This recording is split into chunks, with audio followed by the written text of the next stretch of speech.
Yan. Nahatid ko pa yun ng tingin. Gising talaga ako ng maaga pa. Sabi ko, para hindi niya ako makakalimutan. Yung pala, hindi niya na-appreciate yun. Appreciate ako. Tuwing umaga, papasok na siya sa school. Tigaw na siya. Ang nakaka-appreciate. Hinahatid ko siya hanggang lumiko na siya dun sa At pinakakanto. tinitignan mo lang siyang gano'n.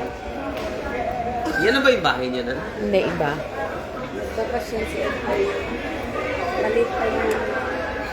Sabi ko, Basta malayo nang nararating niya, elementary pa lang siya. Tapos nakatingin ka lang sa kanya.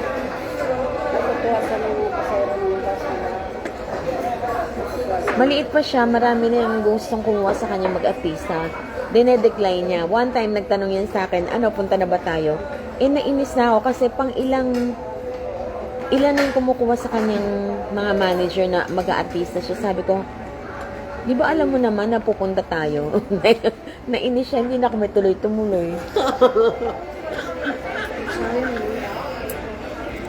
Sa labas ng school, inaabangan siya.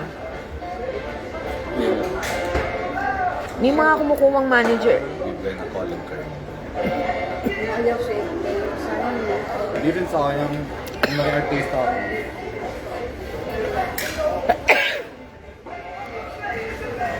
Baka may ibang plan para sa akin na mas maganda. Pero naisip ko din nun, sabi niya kasi,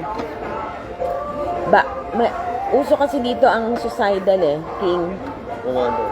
Sabi niya baka daw mag-suicide lang daw siya, ganun Mga tendency. artista Kaya sabi ko, oh sige, wag na nga lang sa isip ko. Nag-vlog na lang. Alam mo, pumupunta pa kami ng mga musical niya. Baka daw siya makilala. May mga musical pa siya ang layo sa Tegu. May mga ano, basta may mga performance na rin siya. Umiyak ka nun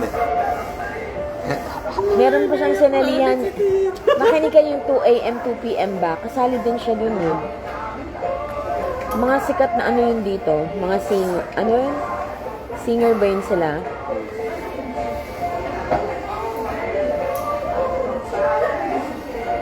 Tapos sobra akong blessed kasi magaling siya sa mga musical instrument. Tapos Meron pa pasukan niya. Magaling siya. meron pa siyang best friend, ang pangalan po si Upsit? meron pa siyang kaibigan na pag pumunta sa bahay nun. Oo, Pilipino. Mas mukha pang Pilipino sa akin. Pero tatay Koreano. Asa na siya?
King, wag kang ganyan.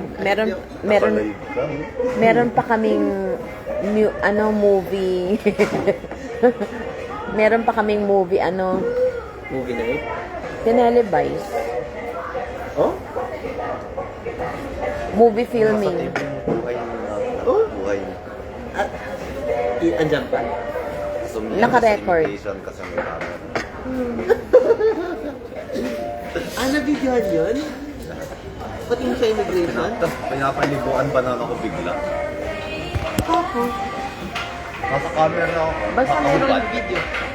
Naka camera ba? Yung mga camera sa paligid niya?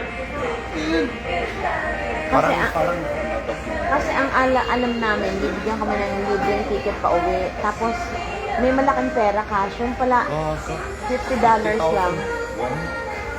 Tapos pinakita mo yung buhay mo sa kanya lahat. Kunti lang yun. Daya kami. Ganun naman. Bata kasi ako na yung kumatanda ako, patay natin sa Nabigyan siya nakakabad. Oo, tinututilihan ko pa siya. kadramahan yun. Siguro doon ko naramdaman yung kadramahan.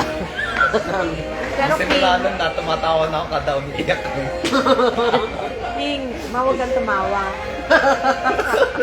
Oy, King, wag kang tumawa ng ganyan. Kasi yung pag-iyak ko sa immigration, totoo yun. Nabigyan Pero pala yun? kasi naisip ko, siguro may camera kaya siguro siya nag-iiyak. Parang artista. Kasi bata lang ako nun. Ano yun, ta? Ba't nag-video sila sa immigration? Hindi, may ginawa nga documentary yung buhay namin. Parang inulit lang. Documentary. I mean, yung binidyan yung araw-araw namin ng buhay. Paano napakita yung iyak sa ano? Yung video mo na. Immigration? Naka-video nga. Yung nag-video? Yung mga direktor. Kaya nga, paano nga sila nakapag-video doon? Hala, syempre may authorization. Oo. Kala ko naman yung umiyak sa immigration, ikaw lang may alam, yung parang may camera. Hindi. Pwede kwento mo sa akin. Totoong iyak yun, hindi yung drama. Ibig sabihin, hindi pa siya approve nun.